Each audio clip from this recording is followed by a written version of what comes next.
Hey, what's up everybody? Welcome back to Let's Play Final Fantasy! The 8th variety. And far, far from the last. Indeed it was. Indeed. What am I trying to do here? Oh my god, it's been 10,000 years since I played this game.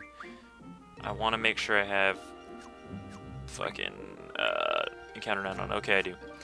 Anyway, in the last... Oh, by the way, I'm using my new Logitech G35 headset right now, which was the same as the one I was using before the Siberias, so the quality should be back to what it was. The quality of that mic was only used for about like the last 7 or 8 episodes, so it should be returning now. So yeah, shoutouts to Jacob Elmore, at Jacob Elmore3 on Twitter, who sent this to me. What a baller, and a gentleman and a scholar, of course, so thank you for that. Anyway, in the last episode we finished the Poo-Poo side quest, so aptly named because it was shit. But anyway, we got the Poo-Poo card from it, and with that, we've pretty much done all the side quests there are to do in the game, so it's time to continue with the plot. And in case you don't remember what the plot was, last time we had just arrived back in Esthar in the Ragnarok from space, the Lunar Gate. The Lunar Cry happened, so now there's all these monsters everywhere. Edea got sucked up in the Lunar Gate and released by Rinoa, who was possessed by Ultimecia. So that means Rinoa is now a sorceress and Edea is cured. So our question now becomes, we rescued Rinoa, so our question now becomes, how do we deal with Ultimecia? And we decided to head back to Edea's house and see if she has any ideas, since she was the last one being possessed by Ultimecia. And she pretty much knows everything there is to know about it. Now if I could find the bitch's house, we'd be good. We'd be set. So there are still a few cards we're missing. There's the Chocobo Forest, so it should be, there it is. Yeah, there are still a few cards we're missing. 2 of them only, actually. We're only missing 2 cards in the game. One of them is the final card, the final player card, which is also the final card in the game, so it's the best card. And that is the one we will get last, but we're going to get it shortly after we get the Phoenix card, which, in case you don't remember, we unlocked... in the Queen of Cards side quest. It's the last one we have locked. Or no, it wasn't the last one we unlocked. We just haven't gone to get it yet because the Presidential Aid in Esthar has it, which we're going to be going to soon anyway. So yeah. But anyway, let's go over here, and Angelo's sitting here chilling like a villain, and he runs over here. You may not have known there was anywhere to go over here because how would you? That's just silly. There's no fucking reason you'd ever go over here, and there's nothing over here except for a giant flower field that, if you remember a good 80 episodes ago, was in the intro. Oh. Why is he saying sorry? Because he is Zell. Oh yeah, so we're supposed to talk to Rinoa here or something? The Roma. Are you saying I stink? Get the fuck out of here, guys. Come on. Bunch of cock blockers, I'm telling you. Cock blocking. Had me a blast. Points like this, where you like have to talk to the dog to advance it, is just random. I remember points like this in games I used to just like sit there and been like, is the game gonna do anything or what? Like he didn't see her walk in there and he's still talking about her in his head. That's a little weird. Go on, get. What's up? Well, Rinoa, you're going to become a sorceress, and somebody's going to try to kill you. Same thing we just did to the last sorceress, so... Edea was one? Squall, do you not remember what the final boss fight of Disc 1 and Disc 2 were? Edea, not to mention, the whole fucking point for the first half of the game was to kill her. That was the whole point. You were raised in the garden to kill her. And you think, oh yeah, Edea was a good sorceress. She only threw an icicle through my chest. And I tried to murder her on multiple occasions. Also snipe her from afar? Yeah. We love sorceresses. Oh, she made me break Edea's seal. Rinoa, why don't you take some fucking responsibility for your actions? Come on now. I wish I could get possessed and then I could just blame everything on being possessed. I'll be your knight is what he's gonna say. And Squall has become... the Cypher. Cypher is to Edea as Squall is to Rinoa. Doesn't seem so crazy now, does it, Squall? You're just a lapdog. That was your quote. You're willing to be the lapdog? I mean, I wouldn't say Cypher was in love with Edea, though. That's not why he did it. It wasn't. It's not a sword, Rinoa. It's a fucking gunblade, okay? Get it right. How dare you insult me? That's enough! The sorceress from the future. See, I mean... I don't know. Introducing time travel in a game is very difficult not to do because it's so cool and so many possibilities, but you just fuck everything up. Like, if you kill her in the future, how was... You know, if she comes back and time compresses the world like she wants and you kill her then she doesn't exist in the future, and how could all of this happen? Timeline splitting, it's just... It really... You can't... You just can't. It's never simple. You can't get into it without... And that's why Chrono Trigger was crazy. But I think Chrono Trigger handled it very well, because that whole fucking game was based upon time travel. Like, that was the whole thing. This game, it's just like, oh, at the very end, we're like, oh, by the way, Ultimecia is from the future, and we need to kill her. I gotta be next to you. Those words, they make me come. What?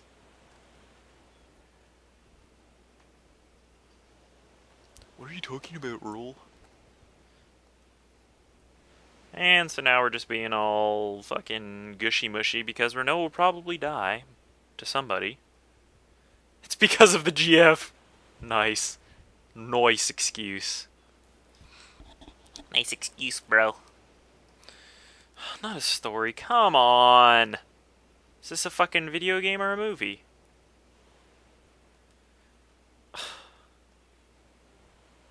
I start to panic. I really want to see you.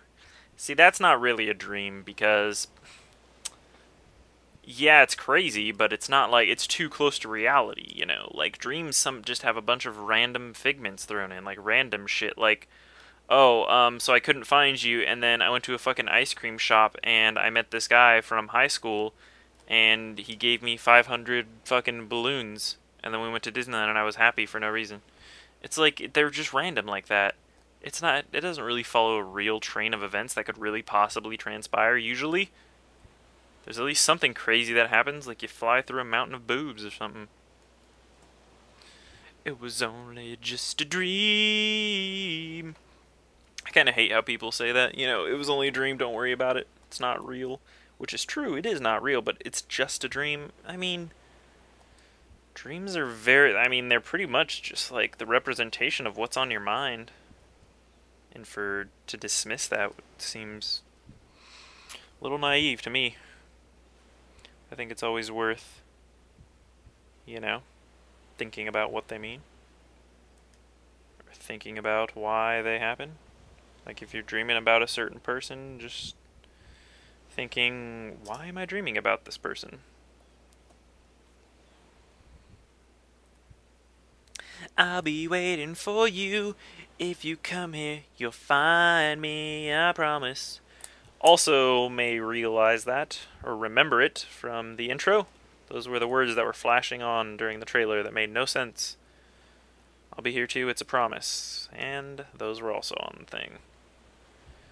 So basically, when he's zooming through the flower field and showing Rinoa and all that, that was just a reference to this scene. Saying that no matter what, they'll meet here in the flower field. Why did he turn around like we were making out? Esthar's presidential palace! They have a plan to defeat Ultimecia. They want to hire Seed to execute it. Really? It's the future of the world at stake and they want to hire Seed? Might be a trap to get Rinoa back in Esthar. His name's Kiros. What? Kiros contacted you from the presidential palace? Uh-oh. And from that moment right there, from that little tad bit of information, you guys should be able to see what exactly is about to happen here. It is a pretty big indicator of the big, and I would say last major plot twist in the game. And this is one I definitely did not see coming. What's up, Edea? Oh, was I? Thanks for reminding me I was a crybaby. You came out here just to fucking say that? Like, they know if you stand her right there. You're gonna talk to her, obviously. Yeah, I just talked to you, and you said the same thing twice! Bitch. Yes, I believe it was 13 years ago. More stories. She encountered a sorceress on the verge of death, and she received her powers of her own will. Okay. An entity of fear. Right, right. So you chose to be a sorceress. You craved power. What are you trying to say, Edea? Spit it out. You must fight to the end, even though it may bring tragedy to others. Okay, yeah, but how would killing a sorceress from the future who wants to compress all time bring tragedy to the others? The only person that's going to bring tragedy to is Ultimecia, which is fine, because she's a bitch. Nobody else is in danger. Maybe she's talking about Rinoa? Like, fuck. I honestly don't get it. Okay, so that was fun. Basically, the only reason we had to go to Edea's house was just to have that little sexually romantic scene from the intro, tie up the plot holes, not the plot holes, the loose ends from the intro. And I guess it does come into play later, but, yeah. So now we're gonna go back to Esthar, the presidential palace, talk to Kyros, I don't know, maybe, and, see what their plan. I was not even close to going the right way. And see what their big plan is to defeat Ultimecia here. Because I don't understand how it would work, but I'm okay. So anyways, once you go into the presidential palace here and have this conversation, it's still not the point of no return. Once you... But it's very, very soon. Basically, I'll tell you this. It's once we re-enter Lunatic Pandora, because obviously we're going to re-enter Lunatic Pandora, because that's where the Lunar Cry and Edea went to. Also, that huge thing that killed us, obviously we're going to need to get revenge on that thing, kick its ass. And, yeah, you know, that thing's just kind of sitting there, chilling, like a villain. So, obviously we're going to be heading back there, and as soon as we step foot in that place, I believe that is the true point of no return. In which... Actually, you know what? I don't think it is. I think once we change over to Disc 4 here officially is when it happens. And we change over to Disc 4 after the... as soon as Lunatic Pandora ends. So basically, once you finish off... Once you fight all the bosses in Lunatic Pandora, which happens pretty quickly. So once you enter there, you really don't have much time to turn back. Oh look, a point of salve. Yeah, I'll save. Why does Rinoa only have 995? Why is Rinoa in my party is the question. Get the fuck out of here, Rinoa. Nobody wants you in here. Care if you're a sorceress. I think I already told you guys about her extra limit drive, or her new limit break now that she's a sorceress. It basically just berserks her, but instead of attacking, she'll cast magic out of your inventory. So it's normally pretty bad. Usually if you can avoid... I think that green thing heals you. Heals your party. But yeah, usually if you can avoid losing control of a character, it's good. Because honestly, if you wanted to cast magic out of your inventory, you would just cast magic out of your fucking inventory. I mean, at the most it saves like, what, 6-7 seconds of menuing that you would have had to do with Rinoa? Big whoop. That guy down there, you can talk to him and he becomes an Elnoil that you can fight. Pretty much guaranteed.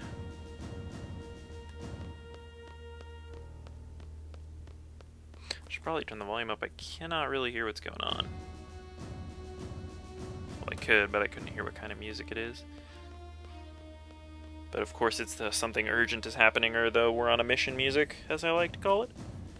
Alright, is this drop point refilled? Blizzard! Yay! Totally worth my time. Alright, so we're gonna go to the Presidential Palace now, and in here, in this very building, is where we will get the final 2 triple Triad cards! Let's enter the palace, baby.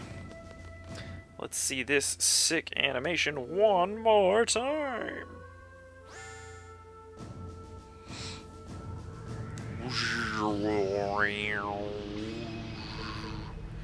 See, they have such cool technology like that, but they don't have any defensive weapons. Everybody, all the fucking soldiers in the city are all fucked up. Like, come on. Less money on elevators, more weapons, more money on defense. Defense. But then again, you know, a giant pillar of monsters comes down from the moon. What the fuck can you do? Who is this guy? This is the secretary. That's not the guy we want to talk to. I just hope I can talk to the aide here without initiating the cutscene here. Okay, cool. This is the presidential aide. So this is the guy we want to talk to. So let's challenge him.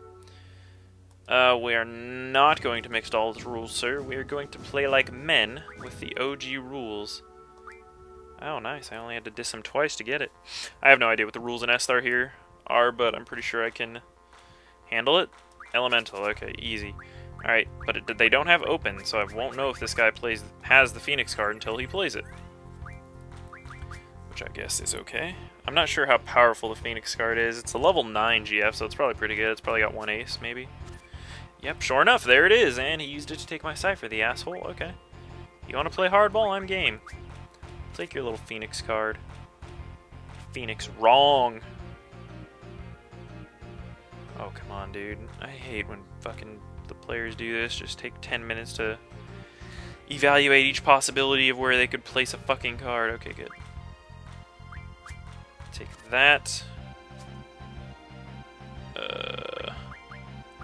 Sure, I'll do that. Just to guard all my other things there, and you'll be able to take that. That's fine. And then I win. And we got the Phoenix card. Cool. Alright, so with that, the only card we are missing is the final player card, which, you know what? I'm just going to tell it to you now, because there's only one card missing in the game, and there's only one important character, very important character, that isn't shown here. So look at this. All 1, all 2, all 3, all 4, all 5, all 6, all 7. Well, we're missing our tri-point card, but we had it before. All 8, all 9, and all but 1 10. So the level 10 player card, the last card here, is obviously the Squall card. Yeah, the main character in the game. We don't even have his fucking card yet. So yeah, it's the best card in the game. Objectively, I guess you could say. It depends. It's got a lot of the same features as other cards. Here, I can tell you the stats right here. It's top ace, left 9, bottom 6, right 4. So it's actually the exact same stats as Cypher, except they're just placed differently. It's an exact mirror of Cypher's card. Actually, it's pretty interesting.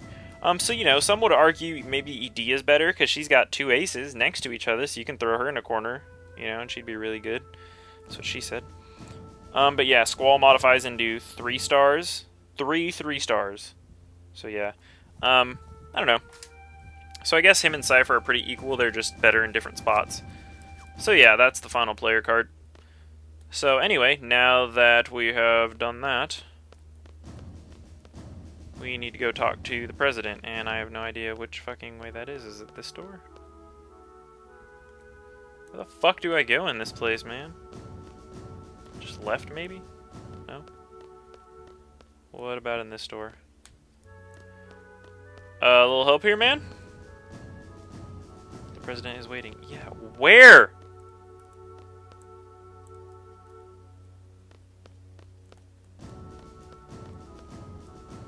Do I try to leave? I'm thinking that's what I have to do. Try and leave, maybe? Oh, you know what? Yeah, I think I went the wrong way. This is just the lobby. The president is actually this way. I remember that confused me a lot on my first playthrough as well. So you could have come this way before, but they wouldn't let you in. So this is actually the president's room right over here to the left. And now we're finally going to get to learn, after all this time we've spent here in Esthar, who the actual president of Esthar is. And that is actually what the last major plot twist is, I would say. The president is waiting. The president is waiting. In we go. What's this brilliant plan you have, Presidente? Tell me, tell me.